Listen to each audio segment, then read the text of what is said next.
firstborn child in your family, would you please stand and just come right over here in this corner, kind of by that.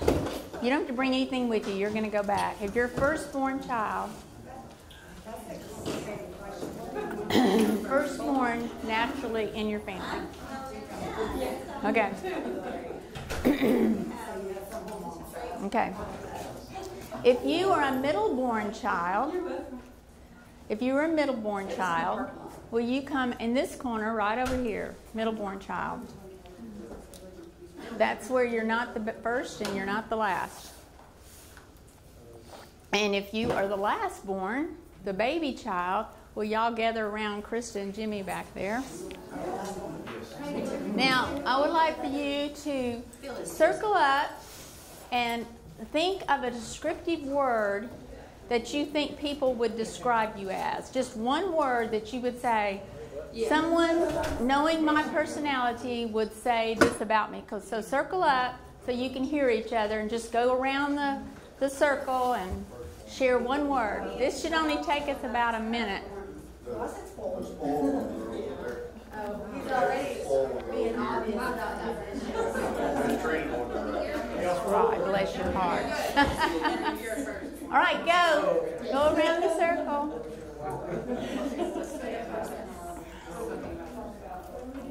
A word that someone would use to describe you.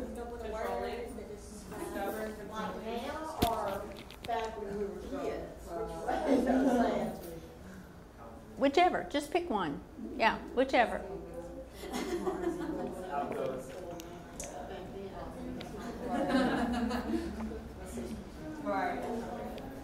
Find your appropriate group. If you're a firstborn child, here. If you're a baby, the last here. If you're a middle child, here. Where are you going? All have sisters, so it's really confusing for me. Where were you first born in a family? Were your mother's first child, baby child? My mother's first, 3 other sisters. Okay, but your mother's first. Okay. Okay. These are the last 4 words. Did you use the word to describe yourself? We did get to babies are here. Hi.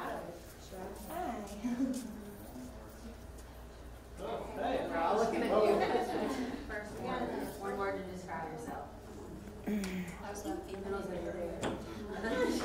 You're from first. Never knows where to go. Exactly. She's always a troublemaker. Are you first born? Yes, I'm first born. You take charge, that's for sure. Are you first born? I'm just baby. All right. Mindy, one more to describe yourself, your personality. Okay, has everybody had a chance to share a word? All right, you can go back to your seat. Go back to your seat. How'd you guys do? The name of this class today is What Does It Matter If I'm the Baby? I may pick on the babies a little bit today. I had intended for this class to be an overview of the 4 characteristics that influence behavior psychologically, and that's your gender, your birth order, your personality. What's the 4th one? Temperament. Those 4 things. However, when I got to preparing the material for this class, I was like, oh no, there is no way I can do all 4 of those in one class. So I'm hoping to get to personality or temperament today, but definitely we're going to spend some time on birth order. That's where we're starting because, for one thing, it's my favorite. I love birth order. It's just one of the things that I love to study. And as someone who's a mental health professional studying behavior, of course, it's just been my life, but also because I'm the oldest of 6 children, it's been my personal passion to understand why my siblings are so crazy and messed up. So I have approached this with the idea of being a very scholastic researcher as well as a very commanding firstborn sister 5 younger siblings. So just look at these people right here. What do you think that Melania Trump and Margaret Thatcher would have in common? And what about Neil Armstrong and Bill Gates, Winston Churchill, George Washington?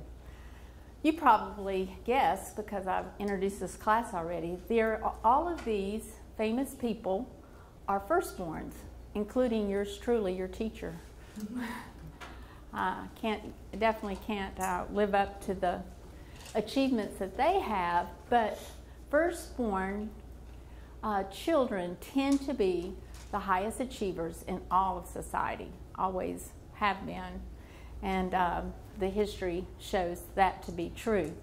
A lot of times in any field whether it's entertainment, athletics, I think Michael Jordan's up there, yeah, athletics, education, any of the leadership that you will see usually are firstborn. In fact, 70% of American presidents are firstborn children. In fact, there's only one baby, John Adams, that came out of all the presidencies, and that would be an interesting study if I ever have time to do that. That would be fun to do. I come from a large family, and I am the oldest born of 6 children. It's a little complicated, and I hope I'll circle back to this in a little bit, because our family is a little complicated because we had twins right in the middle. And twins, is anybody in here a twin? Nine is a twin. And y'all were both babies? Both of y'all? Or who's the youngest? You're the baby of the babies, okay. Which is funny, in twin studies, that does make a difference. It's very interesting.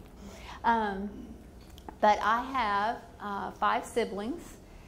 Chris, if you know her, Chris Howard, she's the second born. She's 1 year exactly younger than me. Then we had twins in the middle who are 4 years younger than me, twin boys. Kevin, one in the yellow, is the oldest. And then we had Jeremy, who came along 6 years after me. He was the baby boy until 6 years later, Jesse was born. So Jeremy definitely was our baby. He's still the baby boy in our family. Jesse came along 12 years after me and was the baby. She's the baby girl, but she is the baby of the whole family. The twin middles are interesting because their personalities are totally opposite. And Kevin actually is the firstborn son in the family. He was born earlier than Carrie was. Carrie was born with some developmental problems, and because of that, Kevin took on a role as a firstborn son, even though he was a twin. Anyway, those dynamics are really interesting, and I've spent a lifetime trying to dissect it all. I know they love that too. They love for me to sit around and talk about birth order and why I'm so much more magnificent than they are because I'm a firstborn. Birth order is something that affects you, and it affects your spouse, and it affects your children.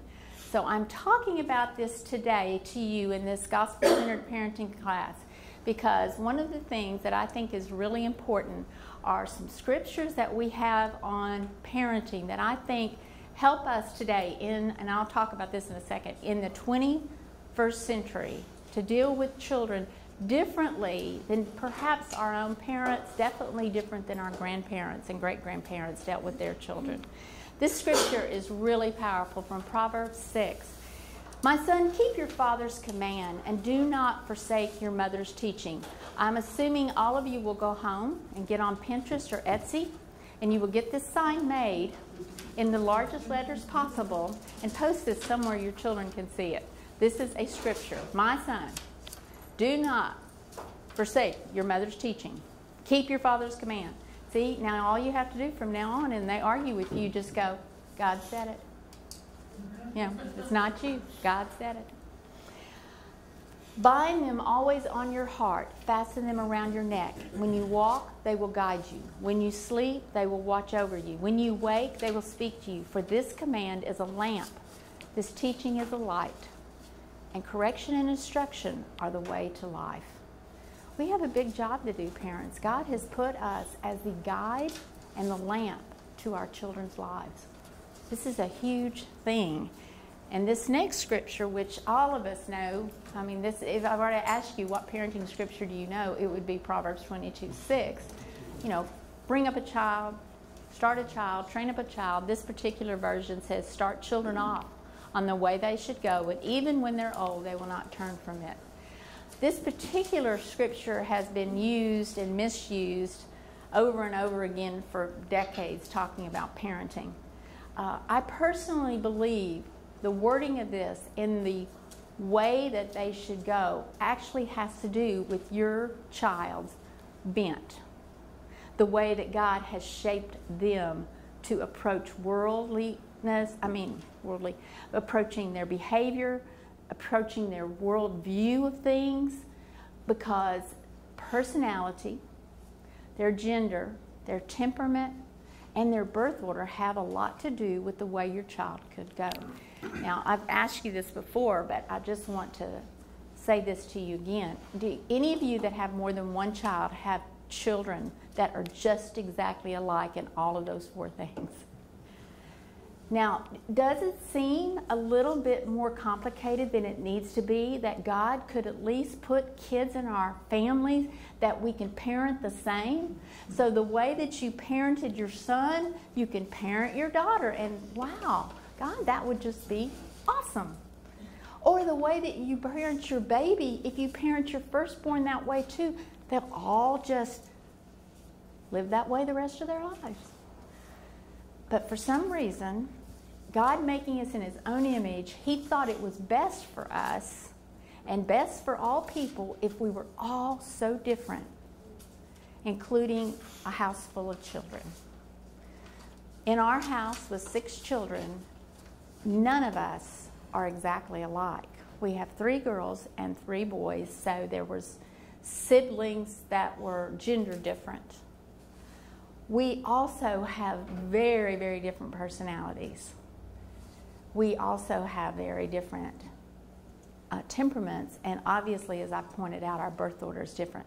And what we know in psychology is this affects the way you act, and it affects the way you parent. And if you are a baby parent, parenting a firstborn child, which happens, your parenting of that child is going to be perceived differently than if your husband, who's a firstborn, parents that firstborn child.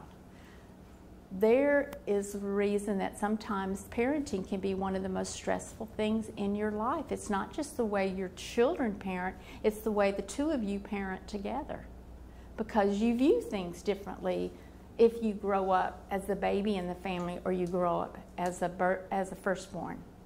So in order for us to train our children up in the way they should go, the more information we have about your child and the way God has created him or her to be, the better parenting you can do. Now, the reason I'm saying in the 21st century this is different for us as parents is because I've heard this, and probably you may even think this or you've heard it. Well, my goodness, people turned out okay when we didn't know all this stuff. People survived polio too. But we have vaccines for it, so none of us have to go through surviving polio. There used to be this horrible thing called the Black Plague, which wiped out much of Europe at one time. We don't have that anymore. In the 21st century, we have gotten a lot smarter, okay? We've learned a lot more. And I think as parents in the 21st century, we do our families, we do our children, and even ourselves a disservice if we don't take advantage of everything that we've learned about the human condition, about our medical condition, so that we can do better than maybe previous generations.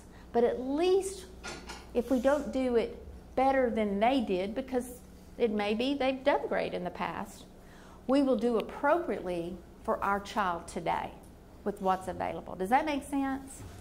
I mean, I have heard people who say, I'm not starting my child to school till first grade because I didn't go to preschool or kindergarten. They'll be fine. And as an educator, I'm like, I don't really want a first grade teacher having to deal with a child who's never been in any kind of structured environment until they were, 6 years old. Because the way we do education now today, in order for children to be ready for first grade, we have what's called preschool, which prepares them for first grade. So we all understand that. We are in a place where this kind of information is at your fingertips. And I'll show you a picture of the book where a lot of this information came from, and some of you may have read it. It's the Birth Order book by Dr. Kevin Lehman. He's a Christian psychologist, and he's kind of the guru on birth order. He's written several books about it, and he applies it to a lot of his discipline techniques. But I love Kevin Lehman and his stuff, and it's very readable. So let's talk about some characteristics of firstborn and see if any of you came up with any of this descriptives. Now, let me just say this right now, okay? This is not my personal wording. This all came from research. So don't send me a text or call me later and feeling insulted, okay? This is what the research shows. These are more common characteristics of children who are born first in their family. Perfectionist, reliable, well organized, critical, and a natural, let's say natural leader. And these characteristics are not something they're literally born with. Most of the time, what we understand with birth order is these characteristics are nurtured by the environment and the expectations of the parents. So let me just look at these real quickly. I want to go through these in about just a few minutes. The perfectionistic is because the only peer group that the firstborn child has are the adults in their family. The adults in their family already do everything well, all the way from walking to paying their bills. So their relationship with the world comes through the viewpoint of an adult eye rather than through children, because the firstborn has more time to spend with the adults in their family than they do any of the siblings because they came first. They tend to have more attention, more affection, and they also have more expectations from the adults in the family. So perfectionism is kind of inbred into firstborn children. Reliable. The firstborn child is usually the one, if there's siblings especially that come after, they're like, you're the one in charge. You make sure this gets done. You watch the kids. You're the oldest. You make sure this happens. Reliability is built in the expectations of a family when you have a child who may be 7 and a firstborn may be allowed and even encouraged to take care of situations with the younger siblings that a 7-year-old who was born later as a baby would never be given. Same age, but different birth order. Well organized, this is because they follow the adults. And even a 2-year-old looking at two 25-year-old parents who may feel like they're disorganized and cuckoo, like, you know what that's like when you're 25 with kids. The 2-year-old looks at them and you're doing it perfectly. So they are just soaking up what the adults, the parents, are doing. Critical, because of their perfectionistic tendencies, and because oftentimes they are the first child, the only child in the family that gets a lot of criticism from the parents because the expectations are so high. They tend to hear more critical comments from mom and dad. Those kind of critical comments tend to lessen with each child, developing more of a perfectionistic attitude and a more critical nature. Most firstborns will tell you they're more critical of themselves than they are even other people. And then a natural leader, just because they're being put in that position from the time they were born. Firstborn children, as we've seen in the people we saw, tend to have those characteristics. And this is the reason why. I don't know if you can even see that. I'm sorry, y'all. That looks awful small, doesn't it? Well, the reasons why: role of guardian, they're in charge, they're given responsibility. A lot of times, as children, the firstborn child gets older, that child even takes on a role as another parent, as being in charge of kids, in charge of the house, in charge of whatever the environment is. That firstborn develops that sense because of the role of guardian. The other one, the next one is because they are sacrificial for their younger siblings. Many of you may say this if you've got multiple children in your home, and if you are a firstborn, you probably heard this. If you're the oldest, it's okay if they have this. There's only a couple pieces of pie, cut it up and let the little ones have it. We'll get you something later. That kind of inbred emotional impact doesn't necessarily mean it's negative. It's just the way it is. It's not good or bad. It's just the way it is. Compliant individual. And the reason I say compliant here, because this is not as much built-in personality, which we'll talk about when we talk about a strong-willed person.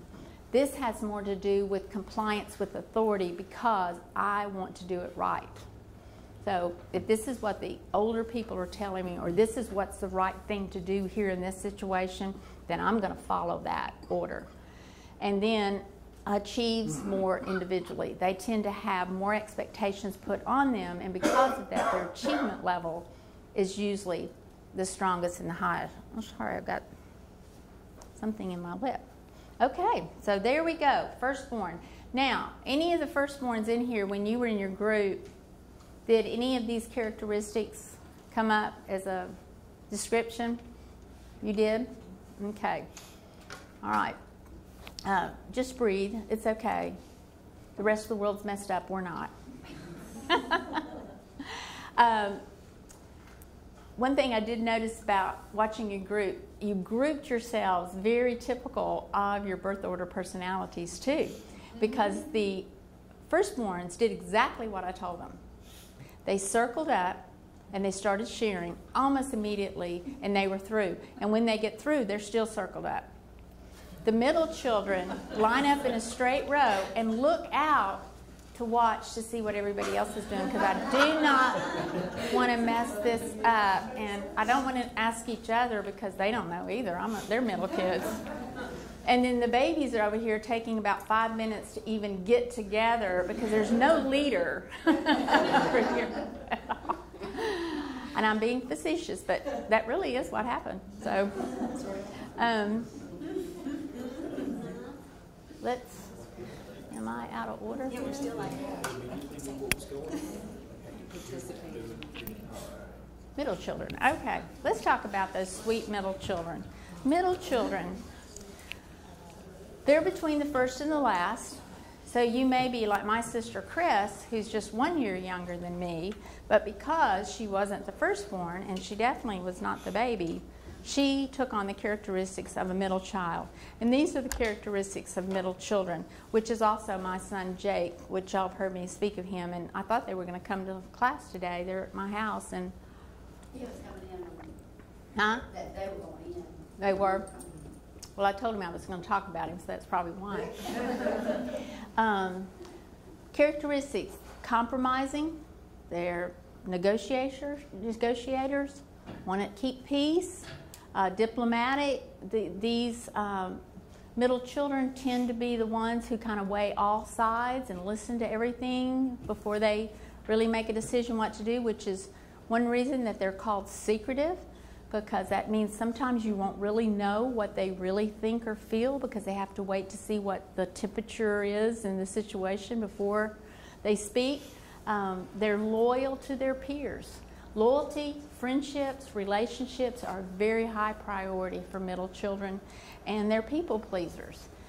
Being compliant and people pleasers and compromising, middle children tend to be kind of under the radar most of the time, but most people don't say anything bad about middle children. It's very hard to find a characteristic about them that's unlikable, because they are the best diplomats you have. Now, why is this? Because in the middle, you're either too young or you're too old to do most things. So you're just in the middle. You're not even really sure when you're growing up as a middle child, am I old enough to do that? Or am I too young? Or maybe I'm too old to do what the baby does. So you're just always kind of in this state of not really sure. And your parents may even speak into that pretty regularly by saying to you, you're just way too old to be acting like that. Or, no, baby, I'm sorry, you're just too young. The middle child. Counters older sibling. This is pretty much a guarantee. Whatever the firstborn does, usually the middle child will be almost the total opposite. Maybe not totally the opposite in everything, but very often you will see a direct contrast in their behavior and their personality and the way they relate. And then the last thing, the characteristic, and there's so many middle child characteristics, I just picked out these three, really desires to have additional parenting attention. One thing you poor middles miss out on is you don't get as much attention as the firstborn or the lastborns. You feel deprived your entire life. Poor middles. But let's go to babies. Those blessed babies, my goodness. Does anybody in here have a baby right now in your family who is the youngest of three? 3 or 4? More than 2? 3 or 4? Okay. Those babies tend to be really babied. And not just because you're babying, because those older siblings love having a baby. And they will help keep that baby a baby. Is that right? Yeah. It really does work in families with multiples like that. But last-born baby, these are some characteristics. They tend to be more manipulative, trying to figure out how they can get their way. They'll try a lot of different strategies until it works. And unbelievable, what the firstborn will say is, Mother, you would never have let me get by with that. Sometimes even the middle will even say, Daddy, you never would let us do that. And Mom and Daddy have to just kind of go, you're right. Because in the parenting world, what happens is the restrictive, perfectionistic expectations we have for the firstborn child with each additional birth gets less and less because we get relaxed. You know, with our first one, we're trying so hard. And so everything is an experiment that matters. I mean, what kind of diapers to buy? I mean, I'm telling you, firstborn babies, their mommies take them to Toys R Us and sit there and fret over Pampers with sensitive skin, but Huggies, I don't know which one should be better. Maybe we should just go to cloth. Oh my goodness, but what if they get a diaper? I mean, that's firstborn. Firstborn drops a pacifier, you've got to pull out a brand new one, or you are finding the closest bathroom where you've got to find hot water and scald it. By the time that baby comes along, you pick it up off of the floor, and if it's not too dirty, you put it in your mouth and then give it to the baby. But if it's too dirty, you may just do that and then give it to them. You just get more relaxed with each baby. And so what happens with that younger one is when they are wanting to do something that Mom or Dad may have taken a firm stand with the older children, all of a sudden, Mom and Dad, you know, that's not as big a deal as it was then. You know, it's okay. You know, you can do this. I'll tell you a simple little thing. The baby in our family right now is baby Ben. He's 16 months old. When we had Bo, who's his older sibling who's 7 years old, we had stairs, but we all, as a family, everybody, when Bo wanted to go up the stairs, we're all around the staircase watching him, somebody above him, somebody next to him, helping him, you know, because they're 16 years old months, and so they want to climb and experiment, and we're like super overprotective. Today, baby Ben, I didn't have my stairway gate up, so baby Ben finds my staircase this morning. Jamie and I are just standing there talking with all the other kids running around the house. We look over, baby Ben's on the 4th step, and we just turn around and go, be careful, Ben. Same age that Bo was, but we know he's going to be okay. We've been through quite a few babies, and we watched them on the staircase. And then finally Jamie says, let's just put the gate up, and that way we don't have to watch him. because we're not, we're just not worried as like. And that's what happens. And one of the reasons that babies become more manipulative, babies of the family, is because they do get to yes. Whereas the firstborn child oftentimes was told no, and that meant no. Don't even go there. And so they also develop a charming personality. They know how to win people over. They know how to use their smiles. And one of the reasons why is because the baby one tends to be, and it may not be this way in your family or in your family you were born into, but the baby of the family tends to be the fun that we're going to have. We were so serious with the first one, but with the baby, we're just going to be fun and laugh. And so anything they do is charming and fun and wonderful, and we're happy, and we give them a lot of reinforcement for that kind of behavior. Tenacious, hard-headed, get things done. My daughter-in-law, Jamie, who is the mother of Ben, is the baby of 3 daughters, and she is she is just exactly like the baby of a family of 3 girls. But when I think about perseverance and tenaciousness, that's hers. She went through medical school, top of her class, pushed herself along to do it, and was determined she was going to do well. When she put her mind to something, she's going to do it. For one of the reasons why, and I'll tell you about that in just a minute, why she does that and why babies do this. They're more affectionate. One of the reasons why, parents give more affection to the baby. And then attention seeking and attention grabbing. Being the last born, they get a lot of reinforcements when they do seek attention. Another example of baby Ben, this just happened last night. We were all having a family gathering because we were celebrating a birthday. And Ben, he's kind of going through this thing where things scare him. He wasn't scared at all the first year. He was a thrill seeker, but now he's kind of just that stage where he's wary of things. So then he'll come over and he'll kind of latch to your leg like Velcro and then hold his hands up like this. Well, typical, all of us, if Ben comes over and wants to be picked up, we're picking him up. We are reinforcing every bit of that behavior. Attention seeking, attention grabbing, we get him.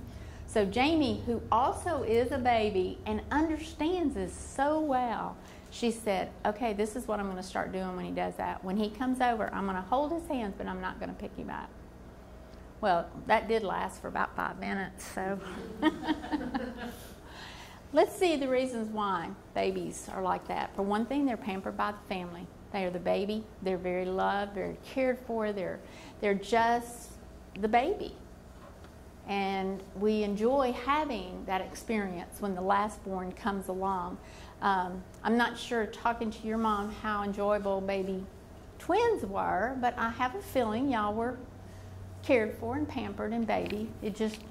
There was a lot of difference in the ages. Yeah. Like 17 years. Between you and your siblings. Mm-hmm. Yeah. Stairs at 7. Yeah, yeah. So were there kids in the home when y'all were born? Mm-hmm. Okay. Oh, your first one was 17 years. Yeah. Okay. The first, I had a brother 17 years older, a sister, no, brother 17 years older, a brother 15 years older girl, a sister 13 years older, brother 8 years older, brother 4 years older, and me 16. Okay. The last 4 of us were at home. Okay. Yeah. For a little while, mostly the last 3. Yeah. Okay. Yeah. I'm sure your mother was thankful for any help that the 13-year-old older siblings. girl, and so yeah, that they could get help from. All right, the other thing is babies tend to be why worry, and one of the reasons why is there's older people always around them to take care of things, you know. Firstborn comes in, baby says, I can't find my phone, and the firstborn goes, again? Look, let me tell you what I do. I put my phone in my pocket. If it's not there, then I know to go look for it. That's what you need to do. Okay, will you go find my phone for me, says the baby. Yes, I'll go find your phone. Why worry? There's always someone that's going to take care of things. Always, you know, an older sibling or a parent that's going to take care of things. But also this creates some inferiority feelings because the baby also never feels like they quite get it done. the expectations are lower, and we tend to live up to the expectations of our families. If our parents expect us to be mature and older and take care of things and be people who are responsible, we tend to live up to that. If we don't have hardly any expectations from our parents other than to be just cute, charming, and delightful, then we won't be. But then we have to look at these older siblings who have expectations of achievement. And so the baby tends to develop some inferiority feelings also. And this is the thing I was going to tell you about why. Let me see. Let me go back to that. Yes, why I believe tenaciousness. It's because there is this opportunity for babies, and many babies do grab this. They are looking for a chance to compete for the attention of their parents. And oftentimes, if they have a skill set or a talent that they really want to build on, whether it's sports, athleticism, whether it's academic, they will go to achieve as high as they possibly can. So babies oftentimes are some of the highest achievers also, because they have so much competition ahead of them that will push them. And parents, you just need to own this right now and just know this is a fact. It's not a negative, it's not a positive, it's a fact. When your children are in your home, regardless if they're 8 months or 18, they are always competing for your attention and your affection, always. Their behavior looks like it may be driven by peers or by their siblings. And it may be at some level, but basically all of us, when we are children, we are always seeking the approval, the attention, and the affection of our mom and dad. So your children right now may be at a place where it looks like they're really not paying attention to you, but they can't help it. That's the DNA of a kid, is to always try to get mom's attention. Now just think about why that's important when you just look at the basic biological needs of a human being or any living species. If you cannot take care of yourself, you need to make sure the people who care for you know you're there. If you cannot take care of yourself, you need to make sure the people who take care of you know you are there, whether you're an 8-month-old screaming your head off because your diaper's wet or you're an 18-year-old acting out. Children have to make sure that mom and daddy are paying attention to them. They will seek your approval and they will seek your affection, and sometimes bad behavior is worse than no behavior. So they will act out. So one of the little keys to this whole thing I'm talking about is the motivations for behavior is to realize, be careful what you're reinforcing and paying attention to. Sometimes we spend so much time paying attention to negative behavior we don't realize we're reinforcing it. We are giving them what they're seeking. That's one reason that when I hear my grandsons fussing over a toy or fussing over sharing something, I a lot of times will just sit and let them work it out. If they end up working it out, that's when I enter. And I will go and say, I'm so proud of y'all. Thanks for working that out. Or thanks for sharing. Or Bo, I heard you helping everybody work this out. Because if I go in and give them attention every single time there's a little squabble, I'm reinforcing they're wanting my attention, my approval, and negative behavior sometimes is better. I mean, negative attention is sometimes better than no attention. So just pay attention when you're in your parenting. This is the birth order book that I was talking about, and I would encourage you, if you're interested in this at all, it's a real easy read, but it is a very fun read. You will see yourself, and you will see your siblings, and you will also see your kids in this book too. It will give you some really, really great information, I think. Now, this is the end-all verse, I believe, for birth order in the Bible.